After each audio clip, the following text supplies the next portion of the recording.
Ya, Oke. Assalamualaikum warahmatullahi wabarakatuh. Terima kasih teman-teman.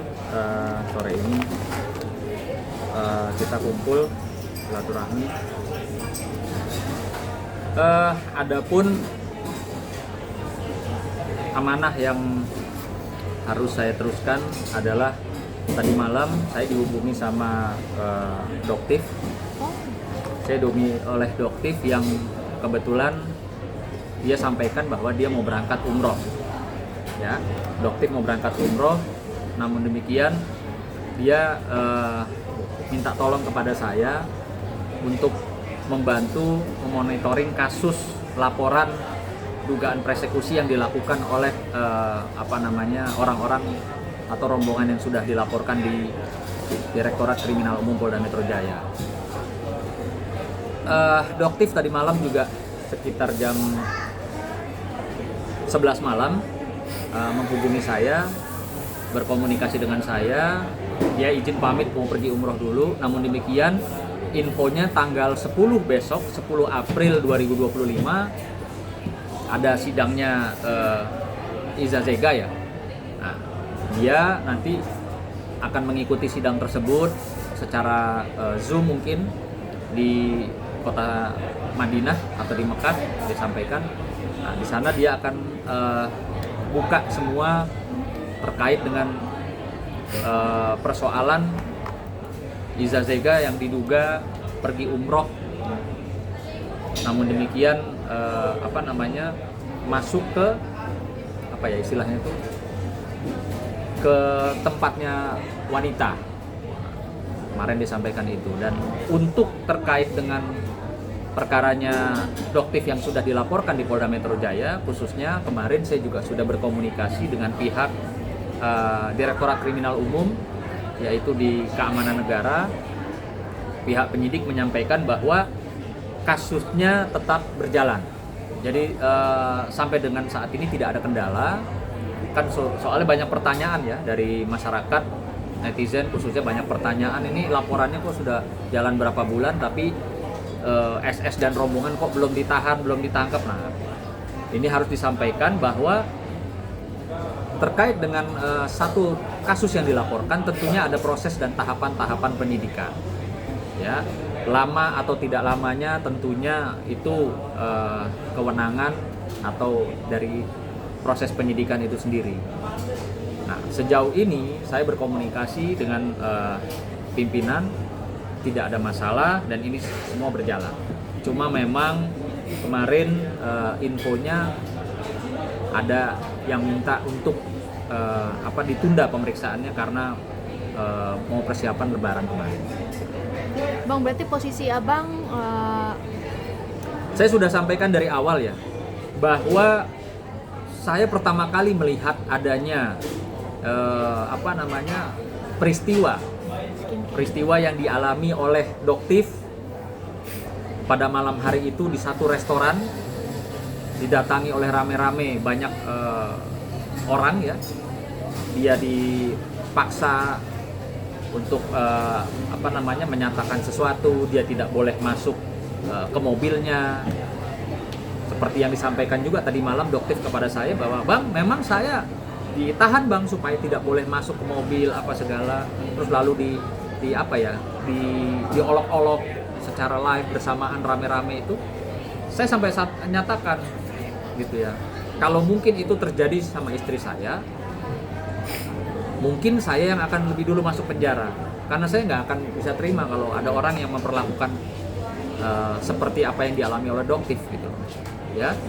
Dan kebetulan dari awal kejadian, esok harinya saya berkomunikasi dengan suaminya Doktif, yang dimana beliau adalah seorang pengacara senior dan juga sahabat dan kawan baik saya.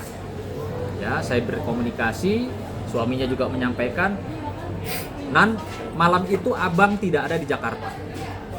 Kalau abang ada di Jakarta, pasti abang juga marah lah. Lihat, siapa yang tidak marah melihat istrinya dipersekusi seperti itu. Rame-rame didatangi, dipermalukan, ditahan. Jadi memang dari awal saya sudah awal malamnya kejadian, besok harinya saya sudah berkomunikasi dengan suaminya Doktif. Gitu. yang kebetulan Bang Nasrullah itu, Teguh Nasrullah adalah kawan saya, sahabat saya. Nah dari situ saya mengikuti monitor, saya bilang ini nggak boleh seperti ini ya, ada caranya. Kalau memang si SS dan rombongannya merasa dirugikan atau merasa tidak senang, kan ada caranya yang lebih beradab lah gitu ya, nggak dengan cara datengin orang rame-rame ya lalu dipaksa, ditekan. Saya rasa itu perbuatan yang ya tidak baik lah gitu loh. Siapapun sebagai seorang suami pasti marah kalau melihat istrinya diperlakukan seperti itu. Nah, adapun kemarin Doktif juga sudah mengirimkan ke saya laporan polisinya, dan saya terus berkomunikasi dengan pihak penyidik Polda Metro Jaya bahwa kasus ini terus berjalan ya.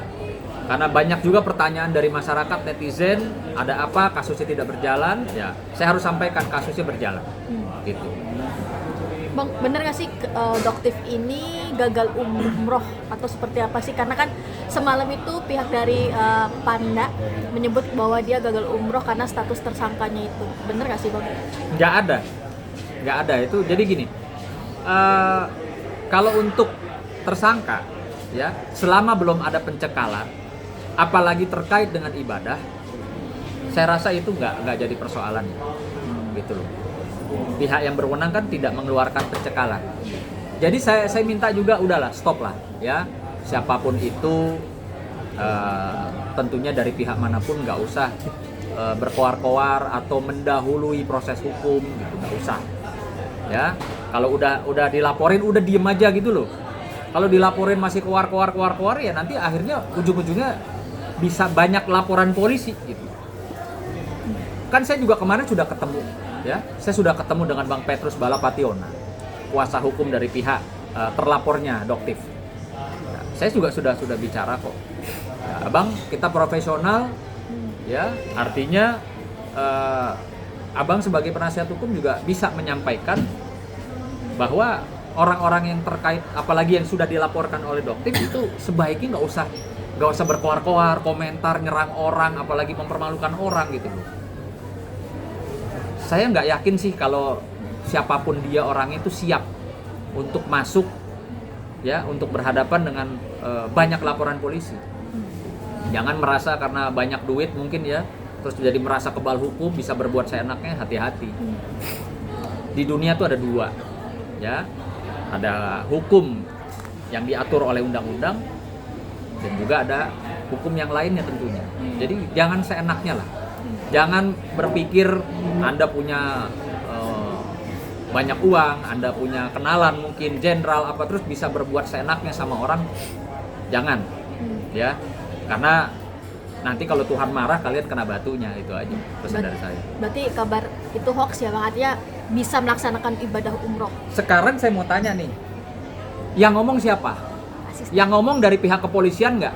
Bahwa kami dari pihak kepolisian, humasnya misalnya ya, menyatakan mencekal Doktif untuk tidak bisa berangkat ke luar negeri atau kemanapun. Kan nggak ada.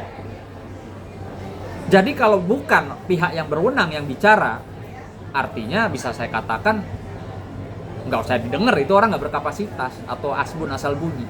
Tapi kalau pihak kepolisian yang menetapkan Doktif tersangka dan menyampaikan Doktif dicekal, ya tentunya itu juga harus diteruskan juga, dicek di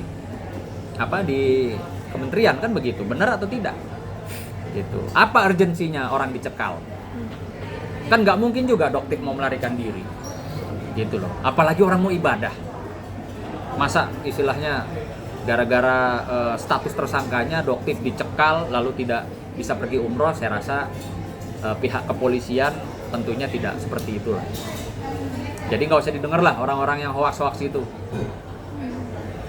Terus Bang, kelanjutan kasusnya sendiri seperti apa? Mungkin ada pembicaraan apa selain mungkin soal update terbaru segala macam dari Doktif sendiri?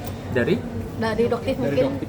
Oh iya, dia kayak kemarin dia sampaikan juga bahwa kasus yang dia laporkan di Polres Jakarta Timur juga berjalan. Ya, artinya ini paralel yang di Polda Metro juga saya sudah konfirmasi ke pihak penyidik berjalan. Ya, yang di Jakarta Timur tadi malam Doktif juga menyampaikan kepada saya berjalan. Ya itu tadi saya bilang hati-hati, sudahlah. kalau Anda sudah dilaporkan, ini saran dari saya, ya udah nggak usah keluar-keluar, introspeksi diri, pikir, gitu loh. Jangan mau menambah laporan gitu loh. Saya kan juga mendapatkan info bahwa saya juga disenggol, saya pikir nggak perlulah dilayani orang-orang kayak begini, kan nggak jelas, gitu loh. Jadi itu sih saran saya, gitu. Dan saya sudah sampaikan juga ke kuasa hukumnya Bang Petrus, supaya ya fokus aja lah di persoalannya, jangan apa sih, jangan bikin gaduh gitu loh. Apa sih, mau pansos atau mau apa sih gitu. Oke.